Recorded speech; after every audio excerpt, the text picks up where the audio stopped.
Financial markets పై పట్టు సాధించాలనుకునే వాళ్ళు Revanth conduct చేసే వెబినార్ కోసం ఈ నెంబర్ కి కాల్ చేయండి. నమస్తే సార్. నమస్తే రేవంత్ సార్, రీసెంట్గా గోల్డ్ ఒక మంచి కరెక్షన్కి వచ్చింది. దాదాపుగా 80,000 లెవెల్స్ వరకు కూడా దాటుకొని వెళ్ళి మళ్ళీ మనకి 72,000, 73,000, ఇప్పుడు కొద్దిగా 75,000 దగ్గర ఉంది సమ్వేర్ అరౌండ్.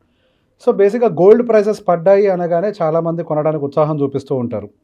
సో బేసిక్గా పెరిగినప్పుడు కంటే ఎప్పుడు తగ్గుద్దా అని ఎదురు చూసి మరీ కొంటూ ఉంటారు. అదే ఈక్విటీ మార్కెట్స్లో కరెక్షన్ వచ్చేసరికి అయ్యో పడిపోతుంది, నేను అమ్మేసుకొని బయటికి వెళ్ళిపోతా, మళ్ళీ తర్వాత చూద్దాంలే, పెరిగేటప్పుడు కొందాంలే, ఈ కామెంటరీ ఎక్కువగా వినిపిస్తుంది. దీని మీద మీ వ్యూ?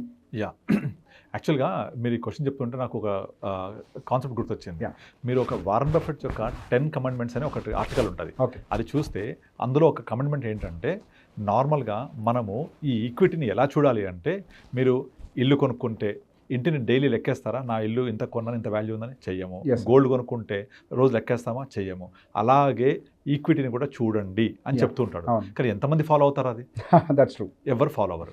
ఇప్పుడు రీసెంట్గా మీకు మీడియాలో, టీవీలో న్యూస్ కానీ, బంగారం తగ్గితే మగువల ముఖంలో ఆనందం వెళ్ళి విరిసింది, లేడీస్ అందరూ చాలా హ్యాపీ ఫీల్ అవుతున్నారు, గోల్డ్ ధర తగ్గిందని చెప్పి పాజిటివ్గా చెప్తారు.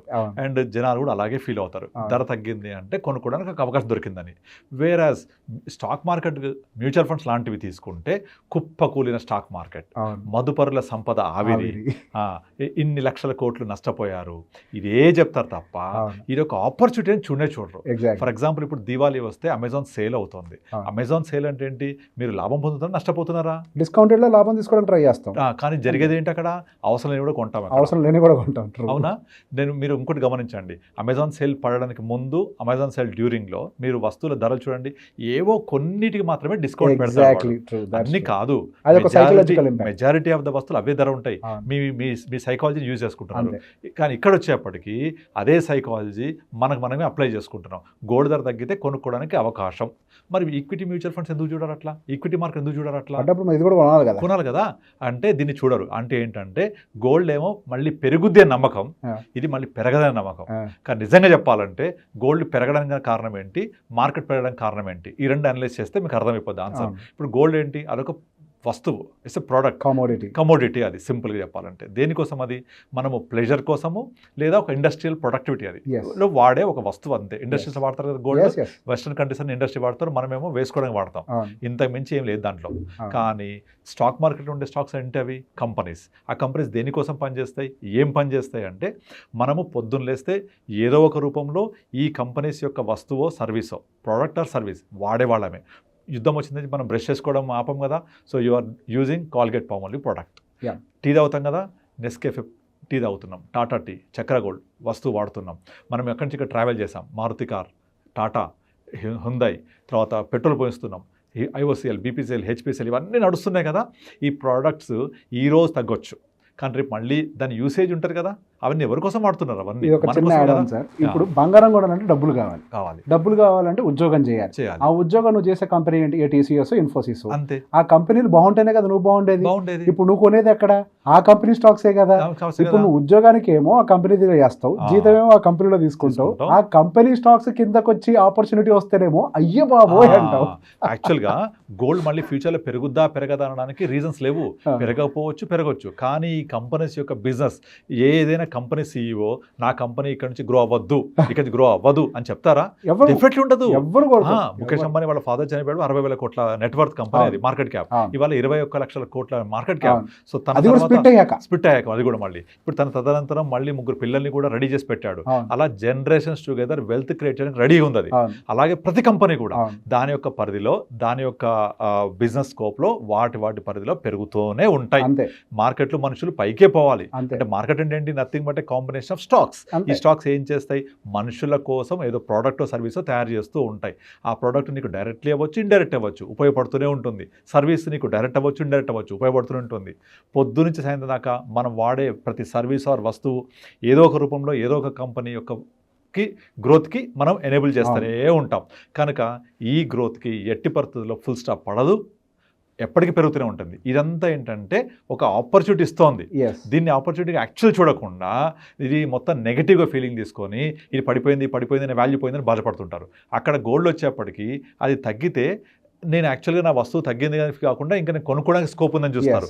అదే ఇక్కడ చూడండి, definitely this will create enormous wealth. ఇంకో Yes. ఎగ్జాంపుల్ చెప్తాను. మీరు హిస్టారికల్గా ఒక 25 ఏళ్ల హిస్టరీ ప్రకారంగా తీసుకొని మీరు గ్రోత్ రేట్ తీసుకోండి. Gold 25 years never it crossed double digit. Yes. It was less than 10%, Yes. 9% Yes, annual yes, return. 9 to 10% max. అంతమించి ఉండదు. అంతే. అందరికి తెలిసే విషయం. అవును. కాకపోతే ఏంటంటే ట్రెండ్ ఎప్పుడు అప్ ట్రెండ్ అనుకుంటారు, కానీ కాదు. 2013 నుంచి 19 అసలు మూమెంటే లేదు. మూమెంటే లేదు గోల్డ్లో. మళ్ళీ 20 తర్వాత ఒక కోవిడ్ టైంలో కొంచెం జర్క్ ఇచ్చింది, 40కి వచ్చింది. Yes. మళ్ళీ 40 నుంచి అట్లాగే 2 years ఉంది. అవును. మళ్ళీ 60కి వెళ్ళింది, మళ్ళీ 60లో చాలా రోజులు ఉంది, మళ్ళీ 80కి వచ్చి మళ్ళీ ఇప్పుడు 70 బిలోకి వచ్చేసింది. అవును. ఇట్లా ఇది పడుతూ లేస్తూ దాని ప్రయాణం కొనసాగిస్తూ 8-10% ఇస్తుంది. ఇదే కాకుండా దాన్ని పాయింట్ ఆఫ్ టైం తీసుకుంటారు. అప్పుడు 10,000 ఉండే, ఇవాళ 30 అయింది, తర్వాత 50 అయింది, తర్వాత 60 అయిందని చూస్తారు. మరి మార్కెట్ కూడా అంతే మార్కెట్ అసలు నువ్వు క్యాలిక్యులేట్ చేయడానికి కూడా సరిపోనంత పెరిగింది. మరి అది ఇక్కడ ప్రాబ్లం ఏంటంటే సార్, మార్కెట్ మంది కాదు అని అనుకుంటారు. సో ఎగ్జాక్ట్లీ బేసిక్ గా మనం అర్థం చేసుకోవాల్సింది ఏంటంటే, మనం బతుకుతుందే దాని లోపల, ఎగ్జాక్ట్లీ మనం దాంట్ లోపలే ఉన్నాం. మనం ఉన్నాం. చేసే ప్రతి పని మార్కెట్ కి లింక్ అయ్యే ఉంటది. రిలేటెడ్. మార్కెట్ బాగుంటేనే దేశం అభివృద్ధి చెందుద్ది. ఎగ్జాక్ట్లీ. దేశ అభివృద్ధి చెందితేనే మీకు జీవితం అభివృద్ధి చెందుద్ది. మార్కెట్ బాగోకపోతే ఏ దేశం బాగోదు. మనం బతికేదే అందులో. చాలా వీడియోస్ కూడా చెప్పాను. మన ఇండియన్ ఎకానమీ జీడిపి ఇప్పుడు నియర్ బై 4 trillion. ఇది aiming for 10 trillion by 2030, aiming by 50 trillion by 2050. Yes. అంటే ఇక్కడ నుంచి 4 trillion నుంచి 10 trillion అవుతుందంటే 2.5 trillion, అంటే 2.5 times పెరుగుతుంది అర్థం. 2.5 times nothing but the total GDP of the country. ఈ జీడిపి ఆఫ్ ద కంట్రీలో 80% కంట్రిబ్యూట్ చేసేది ఎవరు? ఈ కంపెనీస్. 20% అగ్రికల్చర్. ఇది ఒక 10 trillion వెళ్ళిందంటే ఈ కంపెనీస్ అన్ని కూడా ఆటోమేటిక్గా మోర్ దెన్ డబల్ గ్రో అవుతున్నట్టే. Indian economy GDP 50 trillion by 2050 అంటే ఇక్కడ నుంచి 20 సంవత్సరాల తర్వాత ఇవన్నీ మినిమం 10 times పెరగబోతున్నాయి. క్లియర్ కనిపిస్తుంది విజన్. మన గవర్నమెంట్ విజిబిలిటీ 10 times పెరుగుతున్నప్పుడు, ఈ కంపెనీస్ వాల్యూ పెరుగుతున్నప్పుడు, మనకు అంత క్లియర్ విజిబిలిటీ ఉన్నప్పుడు మీరు దీన్ని చూడకుండా ఇవాళ తగ్గితే గోల్డ్ మగవల ముఖంలో ఆనందం కనబడుతోంది అని చెప్పేసి టీవీలలో అన్నిట్లో గోల్డ్ తగ్గిందని ఒక ఆర్టికల్స్ రన్ చేస్తున్నారు. బట్ ఇక్కడ తగ్గితే సేమ్ టైం అనుకోకుండా ఈసారి జరుగుతుంది రెండు. అటు గోల్డ్ తగ్గింది, మార్కెట్ తగ్గింది. దీన్నేమో నెగిటివ్గా పోర్ట్రేట్ చేస్తుంటారు.